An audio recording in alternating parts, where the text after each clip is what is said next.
从2009年2月27日到2012年6月20日，已有41名僧俗藏人自焚。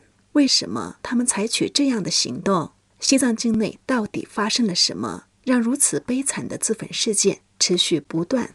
自焚者对中国当局和国际社会发出的明确信息是：我们坚决抗议中国在西藏的镇压政策，我们渴望自由，渴望允许达赖喇嘛尊者返回西藏。这部录像是中国政府官方拍摄的，被偷运出西藏境内，是关于2008年3月抗暴之后的拉萨。虽然是几年前录制的，但正在实施的镇压清楚地展示了中国当局和西藏寺院之间的紧张格局。那些涉嫌从事政治活动的僧人、尼姑以及藏有达赖喇嘛尊者照片的僧俗藏人被标签为恐怖分子，被夜袭，被搜查，被查封，并被任意逮捕，还被恐吓自证其罪行。这种对个体自由的侵犯和残酷压迫引发了当前持续不断的自焚事件。需要说明的是，录像中的藏人目前仍然下落不明。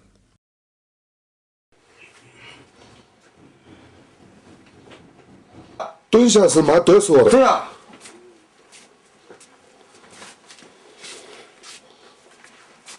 快点，快点。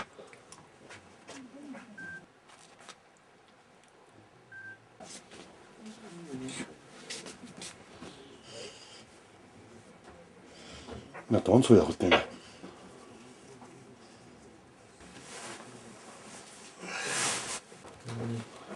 就2个人，对。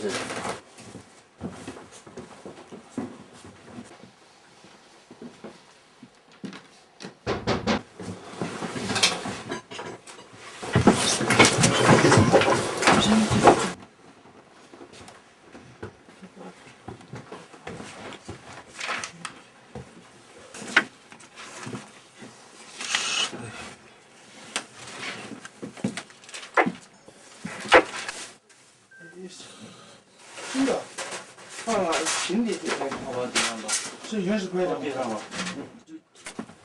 应该是。然后检查。老。有损失的。培育。培育蛮看。光不给面吧？培育。那就大概，我们。这里。明了的。啊。我们明了的。啊。让我去。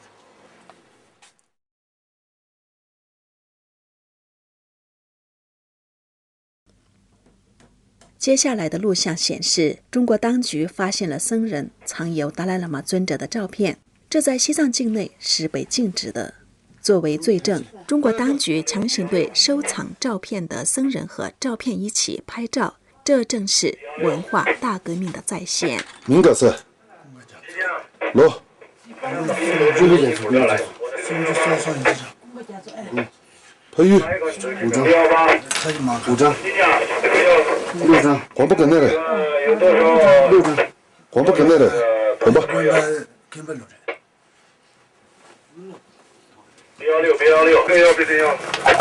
这当时他家里收的吗？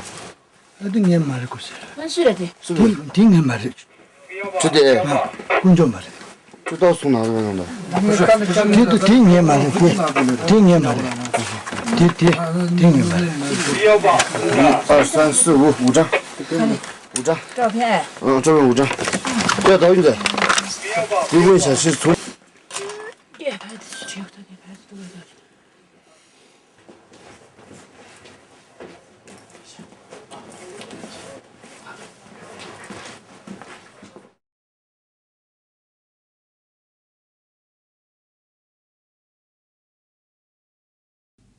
2008年，遍及西藏高原的抗暴中，众多的中国军警封锁了拉萨的哲蚌寺，作为对该寺僧人参加抗议的报复。多日断水、断电、断食物，像这种恐吓和镇压措施，也经常实施于西藏高原的其他地区，尤其那些政治上活跃的寺院，比如发生了大量自焚事件的噶尔登寺，就经历了这样的困境。中国公安部副部长张新峰慰问那些包围哲蚌寺的军队时，定义哲蚌寺的僧人为恐怖分子和扰乱社会秩序与和谐的暴徒。谁要解开罪？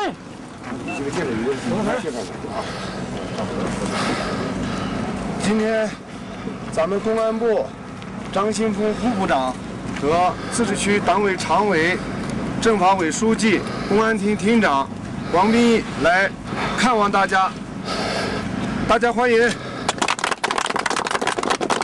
下面请张部长做重要指示。我这次过来啊，是代表公安部的孟建柱部长来看望大家，来慰问战斗在很重要的岗位上的我们特警的同志们。这场斗争啊，是一场很严重的斗争，它破坏了我们西藏和拉萨的稳定。你们都看到了，是吧？多少年，我们的拉萨一个美丽的城市，遭受了这样的打砸抢烧啊！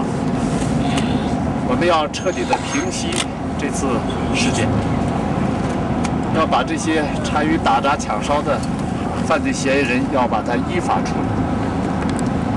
当然，我们各项工作都在进行当中。我们特警的任务为什么很重呢？眼前的泽蚌寺啊，在这次事件当中充当了很坏的角色，一部分打砸抢烧的暴徒也在里面。所以，同志们，你们的任务是要坚守在这里创造一个好的条件，便于我们自治区政府来做这里的工作。这个寺院虽然里面有打砸抢烧的坏人，但是我们呢，还是要从我们的安定团结从积极做这个寺院的工作。当然，这个工作还要进行一段时间。很快，我们对他的工作各项工作都要开展起来。所以大家在这里还要坚守一段时间，按照我们既定的部署，完成好这次任务，把我们尽快的把我们拉萨整个西藏恢复到稳定继续繁荣。